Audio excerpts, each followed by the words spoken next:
runtii aniga safarkan waxaan ka imaanay Kenya waxaan ugu madaxay Somali Coffee Talk ilaahay ka soo kooxan u mahadcelina maaragtay qolada Banadiriya waayo sidaan safarkan ku soo baxay iyo wax walba iga fududeeyay dhinaca Facebook iyo waliba WhatsApp-ka su'aalo walba aan weydiinay waqti kulmaaway maaragtay qorshaha uu yahay maxaa la qaban doonaa mar walba la jawaabayay taasna waxay u keentay inaan passport-ka diraadsado aan visa soo qaato aan dhaqso soo baxo runtii aad aan u faraxsanahay caawa meeshan joogo su'aasha waxaan weydiinayaa ustaad Ibrahim sidaan arkayo waa Banadiriya waxay tahay training center somehow marka waxaan rabaa inaan ogaado what is the challenge faced by trainer in Somalia qofka tababaraha xirfadan dadka gaarsiiyo trainer ahaan caqabada ugu weyn oo ku haysata maxay tahay sidaan u aragtaa sida loogu bixi karo mahadsanid bismillaahir rahmaanir rahiim aad ugu mahadsan yahay buu waa sidoo programku daneeyay iyo kalkaceelka uu hayo in dhalinyarada walaalihiisa ihtimaamka ay leedahay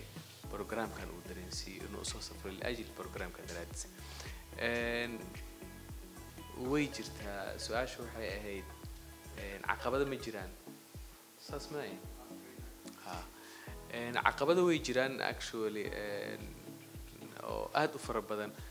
annaga waxa xanuun nagu haya mar walba caqabad nagu ah qof trainingkii u baahan aan heli karin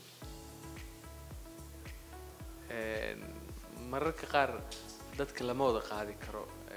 in skillkii ay helaan way u baahan yihiin laakiin waxa qaldamaya directionka tusaale ahaan sida ay ka wada hadleen dhalinyarada inta badan ay oga jawaabeen kulligood isku afgarteen fieldigan field u baahan waa skillkan wuxuu u baahan yahay patient love haddaadan galkacayl u qabin xirfadaha kale waxay moor kaga duwan tahay ma inaad wado ama aad bari ku shaqaysto way adag tahay in waqti badan ka galo juhdi badan ka galo haddana maalinka ugu dambeeyo aad tiraahdo xirfadii waxba uma helin laakiin waxaad arkaysaa qof 2 bil 3 bil tusaale ahaan guri u joogay liajli meeshii munaasabka u ahayd inuusan weli helin ma aha inuu shaqo la'aan jirto shaqadii way jirtaa laakiin waxa arkay aadaan ugu xumahay inay isbedelaan jeclaan doonaa challengeska ugu weyn oo wuxuu noqonayaa dadka inaysan caawinaynin xirfadda qofku markuu barto kadib meel la isku sheego la leeyahay meeshaas ma tagi karo qof mar aad la hadlaysaa qof laba la saddex hadlaysaa 7 qof aan la hadalnay qof walba wuxuu uga cararayaa inuusan meeshaas ka shaqayn karin ajil wixii la rabo inuu dhameystirnay marka waxaa dareemaysaa dadkii inay xirfadan wuxuu u baahan tahay patient galkacayl asagoo mushaar lagu siinayo waliba ninka ownerka ahaa wuxuu aad challenge uu la galay aniga wax walba ay tahay lacag kasta inuu ku bixinayo laakiin uu barista professional helo waxaan heli weynay barista professional ah oo meeshaas ka shaqeeya ana wax waaqica baristayaasha qaar ka mid ah aan la kulmay ayagana qaarkood ay goobjoog ka yihiin ayna arkeen ayagana jawaabtiisa ay siiyeen kuna adkaysteen meesha ka shaqeynay